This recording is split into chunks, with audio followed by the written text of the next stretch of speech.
अस्सलाम वालेकुम फ्रेंड्स, उम्मीद है कि आप सब खैरियत से होंगे। तो फ्रेंड्स, आज मैं आप लोगों के लिए जो रेमेडी लेकर आई हूँ ये फंगस से मुताल्लिक है। यानी फंगस किसी भी किस्म का अगर आप लोगों के जिल्द पर है या फिर आप लोगों के सर पर है तो उसके लिए ये रेमेडी है और बहुत ही आसान सी रेमेडी है, हर्बल है और आप लोगों को इसका बहुत फ़ायदा होगा। तो रेमेडी जानने से पहले आप लोगों से मेरी गुजारिश है कि आप लोग हमारे चैनल को सब्सक्राइब कर दीजिए और बेल आइकन को प्रेस कर दीजिए ताकि आप लोगों को नई आने वाली वीडियोस लाजमी मिलती रहें।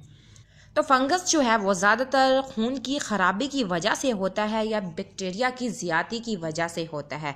तो इसका आसान सा इलाज ये है कि आप लोगों ने नीम के पत्ते ले लेने हैं और उसका पेस्ट बना लेना है। उसके बाद आप लोगों ने उसको शहद में मिला लेना है। असली शहद लेना है, आप लोगों ने नकली शहद बाजारी नहीं लेना। आप लोग किसी भी गांव वगैरह से असली शहद मंगवा सकते हैं और उसमें आप लोगों ने ये शामिल कर देना है नीम के पत्तों का पेस्ट। उसके बाद जो बड़े हैं अगर उनको ये फंगस की प्रॉब्लम है तो वो एक बड़ी चम्मच लेंगे और जो छोटे बच्चे हैं उनके लिए वो आधा चम्मच इस्तेमाल करेंगे।